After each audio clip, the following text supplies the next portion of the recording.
ಅಂತ ಗಂಡು ನನ್ನ ಜೀವನದಲ್ಲೇ ಬರಬಾರ್ದು ಅಂತ ಬದುಕ್ತಾ ಇದ್ದವಳು ನಾನು. ಆದ್ರೆ ಅದನ್ನು ಮೀರಿ ಆ ಭಗವಂತ ಪ್ರತಿಯೊಬ್ಬನ ಜೀವನದಲ್ಲೂ ಒಂದು ಟರ್ನಿಂಗ್ ಪಾಯಿಂಟ್ ಅಂತ ಇಟ್ಟಿರ್ತಾನೆ. ಆ ಟರ್ನಿಂಗ್ ಪಾಯಿಂಟ್ ಆಗಿ ನಿನ್ ಜೀವನಕ್ಕೆ ಬಂದವನೇ ನಾನ್. ಯಜಮಾನ ಯಜಮಾನ.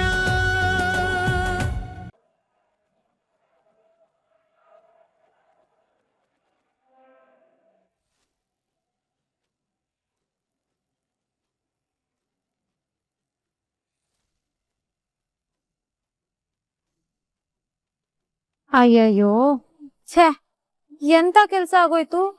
ನಾನ್ ಏನ್ ಮಾಡ್ಬೇಕು ಅನ್ಕೊಂಡಿದ್ನೋ ಅದ್ ನಾನ್ ನೀನೇ ಮಾಡ್ಬಿಟ್ಟೆ. ಅದಕ್ಕೆ ಹೇಳೋದು ಕೋಪದ ಕೈಗೆ ಬುದ್ಧಿ ಕೊಡ್ಬಾರ್ದು ಅಂತ. ಅದಕ್ಕೆ ನೋಡ್ದ್ಯಾ ಕೋಪದಿಂದ ಏನಾಯ್ತು ಅಂತ. ತಿನ್ನೋದು ಬದನೆಕಾಯಿ, ಹೇಳೋದು ವೇದ ಅಂತ ಅನ್ನೋ ರೀತಿ ನೀನ್ ನನಗೆ ತಾಳ್ಮೆ ಪಾಠ ಹೇಳಕ್ ಬರಬೇಡ. ಮೊದಲು ನನ್ನ ಜಾನ್ಸಿ ಮೇಡಮ್ ಎಲ್ಲಿದ್ದಾರೆ ಹೇಳೋ. ಏನೋ ಜಾನ್ಸಿ ಮೇಡಮ್ಮ? 1 ನಿಮಿಷ ಇರೋ, ಇಲ್ಲೇ ಎಲ್ಲಾರು ಸೇರ್ಕೊಂಡಿರ್ಬೋದು, ನೋಡ್ತೀನಿ.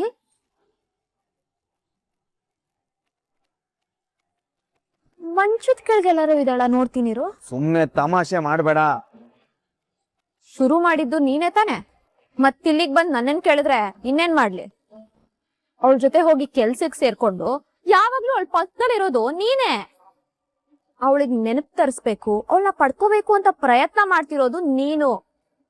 ಅಂತದ್ರಲ್ಲಿ ಬಂದ್ ನನ್ನನ್ ಕೇಳ್ತಾ ಇರೋದು ನನಗ್ ತಮಾಷೆಯ ಕಾಣಿಸ್ತಾ ಇದೆ. ಏ, ಸುಮ್ನೆ ನಾಟಕ ಮಾಡಬೇಡ. ನೀನ್ ಜಾನ್ಸಿ ಮೇಡಮ್ನ ಕಿಡ್ನಾಪ್ ಮಾಡಿದ್ಯಾ ಅಂತ ನನಗ್ ಚೆನ್ನಾಗ್ ಗೊತ್ತು. ಏನು ಕಿಡ್ನಾಪ? ಅದು ನಾನಾ? ನನಗಷ್ಟು ಧೈರ್ಯ ಶಕ್ತಿ ಇದ್ದಿದ್ರೆ ನಾನ್ ಯಾಕೆ ಇಷ್ಟು ಕಷ್ಟ ಪಡ್ಬೇಕಾಗಿತ್ತು? ನನಗೇನಾದ್ರು ಕಿಡ್ನಾಪ್ ಮಾಡುವಷ್ಟು ಮಾಡಿಸೋಷ್ಟು ಕೆಪಾಸಿಟಿ ಇದ್ದಿದ್ರೆ ನಾನ್ ಯಾಕೆ ನಿನ್ನ ಬಿಟ್ಕೊಡ್ತಾ ಇದ್ದೆ?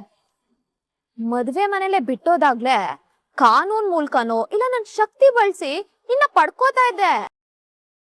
ನಾನೊಬ್ಳು ಹೆಣ್ಣು, ಅಸಹಾಯಕಳು ಅಂತ ತಾನೆ ನೀನ್ ಬಿಟ್ಟು ಹೋಗಿದ್ದು. ಪದೇ ಪದೇ ಅಸಹಾಯಕಳು ಅಂತ ಹೇಳ್ಬೇಡ. ನೀನು ನಿಜವಾಗ್ಲೂ ಅಸಹಾಯಕಳಾಗಿ ವೀಲ್ ಚೇರ್ ಮೇಲೆ ಕೂತಿದ್ದಲ್ಲ, ಅವಾಗ ಆಸರೆ ಆಗ್ತೀನಿ ಅಂತ ಕೈ ಹಿಡ್ದಿದ್ದು ನಾನ್. ಅದೇ ನಾನು ಅಸಹಾಯಕ ಸ್ಥಿತಿಯಲ್ಲಿ ಇದ್ದೀನಿ ಅಂತ ಗೊತ್ತಾಗಿದ ತಕ್ಷಣ ಬಿಟ್ಟು ಹೋಗಿದ್ದು ನೀನು.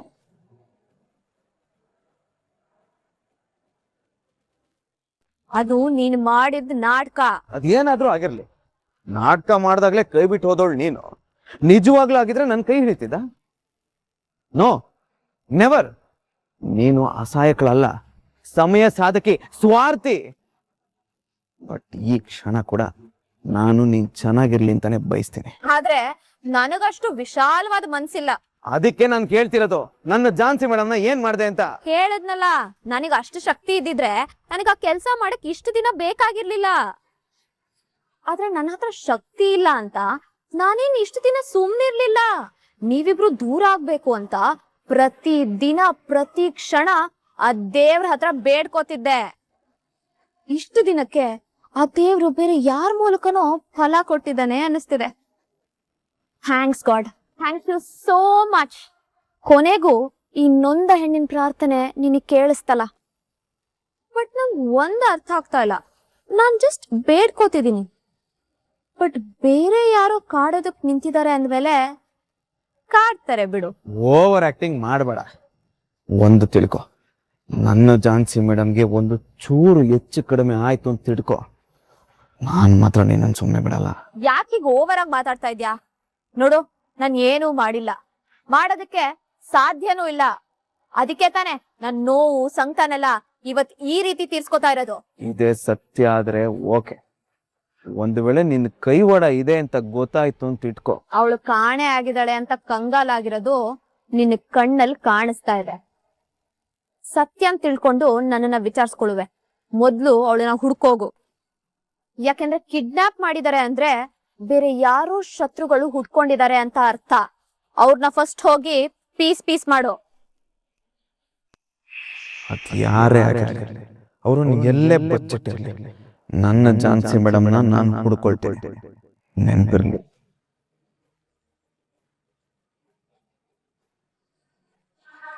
ಕಿಡ್ನಾಪ್ ಮಾಡಿದಾರ? ಯಾರಿರ್ಬೋದು?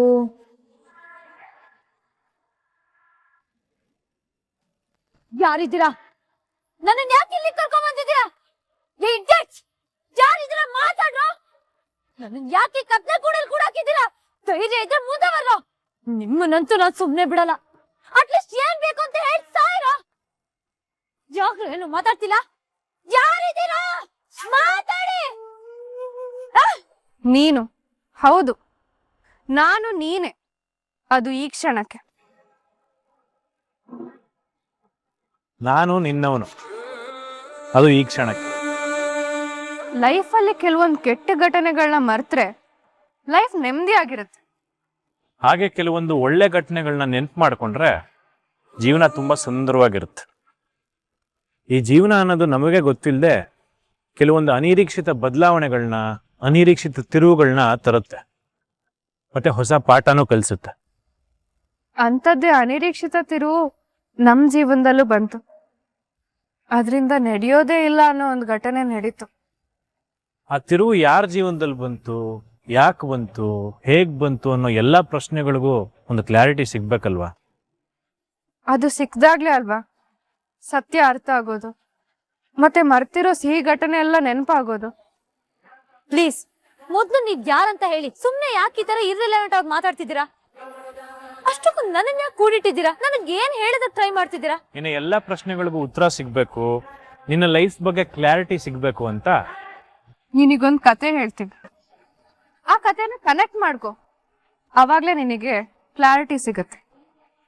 ಇಲ್ಲಿ ನಾನೇ ನೀನು, ನಾನು ನಿನ್ನವನು. ಹೆಣ್ಣಿಗೆ ಸಹನೆ, ಪ್ರೀತಿ, ತ್ಯಾಗಗಳೇ ಅಲಂಕಾರ ಅಂತ ಹೇಳ್ತಾರೆ.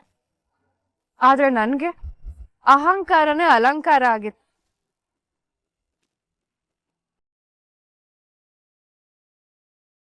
ಯಾವ ಮಟ್ಟಕ್ಕಿತ್ತು ಅಂದ್ರೆ ಅದರಿಂದ ಗಂಡು ಜಾತಿನೇ ದ್ವೇಷ ಮಾಡುವಷ್ಟು. ಈಗ ಗಂಡು ಜಾತಿ ನನ್ನ ಮಾತು ಕೇಳುತ್ತೆ. ಅವ್ರ ಪ್ರಕಾರ ಗಂಡು ಅಂದ್ರೆ ಕೆಟ್ಟವನು, ಹೆಂಗಸರನ್ನ ತುಳಿಯವನು. ಭೂಮಿ ಮೇಲೆ ಕೆಟ್ಟದ್ದು ಅಂತ ಏನಾರು ಇದ್ರೆ ಅದು ಗಂಡು ಅನ್ನೋ ಅಷ್ಟು. ಇರ್ತಾರಲ್ಲ ಎಲ್ಲಾ ಕಡೆ ಈ ಗಂಡು ಪೀಡೆಗಳು. ನನ್ನ ಮನ್ಸ್ ಬದಲಾಗಿ ಗಂಡಸರ ಬಗ್ಗೆ ಒಳ್ಳೆ ಒಪಿನಿಯನ್ ಬರೋ ದಾರಿ ಯಾವ್ದಾದ್ರು ಇದ್ರೆ ಅದು ನನಗ್ ಬೇಕಾಗಿಲ್ಲ. ನನ್ನ ಕೊನೆ ಉಸಿರಿರೋ ತನಕನು ಗಂಡಸರನ್ನ ದ್ವೇಷ ಮಾಡ್ತಾನೆ ಇರ್ತೀನಿ. ಅಂತ ಗಂಡು ನನ್ನ ಜೀವನದಲ್ಲೇ ಬರಬಾರ್ದು ಅಂತ ಬದುಕ್ತಾ ಇದ್ದವಳು ನಾನು. ಆದ್ರೆ ಅದನ್ನು ಮೀರಿ ಆ ಭಗವಂತ ಪ್ರತಿಯೊಬ್ಬನ ಜೀವನದಲ್ಲೂ ಒಂದು ಟರ್ನಿಂಗ್ ಪಾಯಿಂಟ್ ಅಂತ ಇಟ್ಟಿರ್ತಾನೆ. ಆ ಟರ್ನಿಂಗ್ ಪಾಯಿಂಟ್ ಆಗಿ ನಿನ್ ಜೀವನಕ್ಕೆ ಬಂದವನೇ ನಾನು. ನಿನಗೆ ಅಹಂಕಾರನೇ ಭೂಷಣ ಆಗಿದ್ರೆ ನನಗೆ ಸ್ವಾಭಿಮಾನನೇ ಆಸ್ತಿ ಆಗಿತ್ತು. ನಾವೇನೇ ಅನ್ಕೊಂಡ್ರು ಕೊನೆಗೆ ಡೆಸ್ಟಿನಿ ಅನ್ನೋದಿರುತ್ತಲ್ವಾ, ಅದ್ ಯಾವಾಗ್ಲೂ ಎರಡು ತದ್ವಿರುದ್ಧವಾದ ವ್ಯಕ್ತಿತ್ವಗಳನ್ನೇ ಅಂತ ಜೊತೆ ಹಾಕ್ಸೋದು. ಆ ರೀತಿ ಒಂದಾದ ಜೋಡಿನೇ ನಮ್ದು. ಅದು ಶುರು ಆಗಿದ್ ಕೂಡ ಈಗೋ ಮತ್ತೆ ಹಠದಿಂದ. ನಂದೇ ಆಗ್ಬೇಕು ಅನ್ನೋ ಹಠನೇ ನನ್ನ ನಿನ್ ಜೀವನದಲ್ಲಿ ಬರಂಗ್ ಮಾಡ್ತು. ನೀನ್ ಬಂದ್ಮೇಲೆ ನನ್ ಜೀವನ ಎಲ್ಲಿಗ್ ಬಂದ್ ನಿಲ್ತು ಅಂದ್ರೆ ನನ್ನ ಅಭಿಪ್ರಾಯಗಳೇ ಬದಲಾಯ್ತು. ಅನಿವಾರ್ಯವಾಗಿ ಬಂದ ನೀನು ಅವಶ್ಯಕತೆಯಾಗಿ ಬದಲಾದೆ. ಅನಿವಾರ್ಯತೆ ಮತ್ತೆ ಅವಶ್ಯಕತೆ ಎರಡೂ ಸೇರಿ ನಮ್ಮಿಬ್ರನ್ನೂ ಒಂದು ದಾರಿಗೆ ತಂದು ನಿಲ್ಲಿಸ್ತು. ಬದುಕಿದ್ರೆ ಇಬ್ರು ಒಟ್ಟಿಗೆ ಬದುಕ್ಬೇಕು ಅನ್ನೋದನ್ನ ಅರ್ಥ ಮಾಡಿಸ್ತು.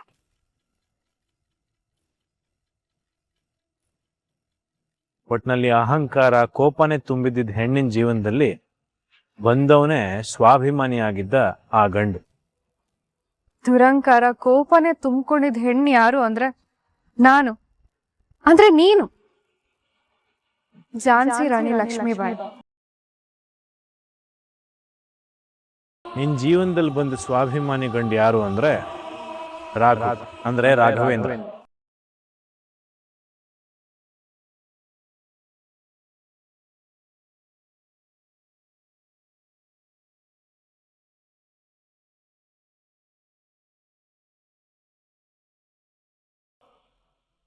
ರಾಯ್, ನೀನ್ ಕಳ್ಸಿರೋ ಎಕ್ಸಾಕ್ಟ್ ಲೊಕೇಶನ್ ಅಲ್ಲೇ ಇದ್ದೀನಿ. ರಾಯ್, ಮೇಡಮ್ ಕಾರು ಇಲ್ಲೇ ಇದೆ. ರಾಯ್, ನಾನು ನಿಂಗೆ 1 ನಿಮಿಷ ಮಾಡ್ತೀನಿ ಇರು. ಝಾನ್ಸಿ ಮೇಡಮ್, ಒಂದು ಸಣ್ಣ ಕ್ಲೂ ಕೂಡ ಸಿಕ್ತಿಲ್ವಲ್ಲ. ಝಾನ್ಸಿ ಮೇಡಮ್ನ ಯಾರು ಕಿಡ್ನಾಪ್ ಮಾಡಿರ್ಬೋದು? ಆ CCTV ಫುಟೇಜ್ ಚೆಕ್ ಮಾಡಿದ್ರೆ ಏನಾದ್ರೂ ಕ್ಲೂ ಸಿಗ್ಬೋದು. ಸರ್ ನಮಸ್ತೆ, ನನ್ನ ಹೆಸರು ರಾಘವೇಂದ್ರ ಅಂತ. ನನ್ನ ಹೆಂಡತಿ ಕಾಣಿಸ್ತಿಲ್ಲ. CCTV ಫುಟೇಜ್ ತೋರಿಸಿದ್ರೆ ನನಗೆ ತುಂಬಾ ಉಪಯೋಗ ಆಗುತ್ತೆ. ಪ್ಲೀಸ್ ತೋರಿಸ್ತೀರಾ ಸರ್? ಸರಿ ಸರಿ, ಒಂದು ನಿಮಿಷ ತೋರ್ಸ. ಅಲ್ಲಿ ಬರ್ತೀನಿ ನೋಡಿ.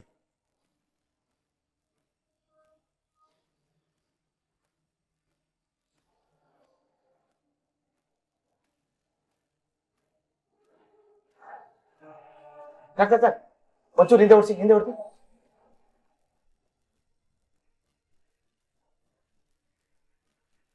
ಇವರೇ ಝಾನ್ಸಿ ಮೇಡಮ್ನ ಕಿಡ್ನಾಪ್ ಮಾಡಿದ್ದಾರೆ. ಏನ್ ಮಾಡಕ್ ಹೊರಟಿದ್ದಾರೆ sir? Thank you so much sir, thank you. ಹೌದು, ಇದನ್ನ ನಿನ್ನಿಂದ ನಂಬೋಕಾಗ್ದೇ ಇರ್ಬೋದು, ಆದ್ರೆ ಇದೇ ಸತ್ಯ. ಝಾನ್ಸಿ ಅಂತ ನಿನ್ ಮುಂದೆ ನಿಂತಿರೋ ಈ ನನ್ನ ಲೈಫಲ್ಲಿ ರಾಘವೇಂದ್ರ ಅನ್ನೋ ನಾನು ಬಂದೆ. ಈಗೋಯಿಂದ ಶುರುವಾದ ನಮ್ಮ ಪರಿಚಯ ಅನಿವಾರ್ಯತೆನ ಮತ್ತೆ ಅವಶ್ಯಕತೆನ ಸೃಷ್ಟಿ ಮಾಡ್ತು. ಎಲ್ಲರ ದೃಷ್ಟಿಯಲ್ಲಿ ಈ ಸಂಬಂಧ ಬೇರೊಬ್ರು ಸೃಷ್ಟಿ ಮಾಡಿರೋ ಘಟನೆ ಅಂತ ಅನ್ಸ್ಕೊತು. ಅದು ಒಂದ್ ರೀತಿಲಿ ಸರಿನೇ. ನಮ್ ಸಂಬಂಧನ ಬೆಸ್ತಿದ್ದು, ನಮ್ಮನ್ನ ಈ ಪರಿಸ್ಥಿತಿಗೆ ತಂದಿದ್ದು ಬೇರೆ ಯಾರು ಅಲ್ಲ, ಆ ವಿಧಿ. ವಿಧಿ ಅಂದ್ರೆ ಆ ದೇವ್ರು. ಆ ದೇವರೇ ಇಷ್ಟಕ್ಕೆಲ್ಲ ಕಾರಣ. ನನಗಿದ್ದಿದ್ದ ಅನಿವಾರ್ಯತೆ ಗಂಡಸಿನ ಮೇಲಿದ್ದ ದ್ವೇಷನ ಬದಲಾಗೋ ಹಾಗೆ ಮಾಡ್ತು. ನನಗಿದ್ದಿದ್ದ ದುಡ್ಡಿನ ಅವಶ್ಯಕತೆ ನನ್ನ ಸ್ವಾಭಿಮಾನನೇ ಅಡ ಇಡೋ ಹಾಗೆ ಮಾಡಿ ನಿನ್ನ ಜೀವನ ಕಾಲಿಡೋ ಹಾಗೆ ಮಾಡ್ತು. ನೋಟದಿಂದ ಶುರುವಾದ ಪ್ರೀತಿ ನೋಟ್ವರೆಗೂ ಬಂದು 3 ಗಂಟೆವರೆಗೂ ತಂದು ನಂಟನ್ನ ಬೆಸುಗೆ ಹಾಕ್ತು. ಇಬ್ರು ಜೀವನದಲ್ಲೂ ಬಂಧನ ಬೆಸ್ತು ಸಂಬಂಧ ಆಗೋ ಹಾಗೆ ಮಾಡ್ತು. ಒಂದು ಅಗ್ರಿಮೆಂಟು, ಒಂದು ಕಮಿಟ್ಮೆಂಟ್ನ ಸೃಷ್ಟಿ ಮಾಡಿ ಗಂಡ ಹೆಂಡತಿ ಜೀವನದಲ್ಲಿ ಒಬ್ರಿಗೊಬ್ರು ಎಷ್ಟು ಇಂಪಾರ್ಟೆಂಟ್ ಅನ್ನೋದನ್ನ ತೋರಿಸ್ತು. ಎಲ್ಲ ಸರಿ ಹೋಯ್ತು. ಇನ್ ಯಾರ ಕೈಯಿಂದನೂ ನಮ್ಮನ್ನ ದೂರ ಮಾಡಕ್ ಆಗಲ್ಲ ಅನ್ನೋ ಟೈಮಲ್ಲಿ ಆಕ್ಸಿಡೆಂಟ್ ಅನ್ನೋದು ನಮ್ಮಿಬ್ರನ್ನ ದೂರ ಮಾಡಿ ನಮ್ಮಿಬ್ರ ಮಧ್ಯೆ ಅಡ್ಗೋಡನ್ನ ಸೃಷ್ಟಿ ಮಾಡ್ತು.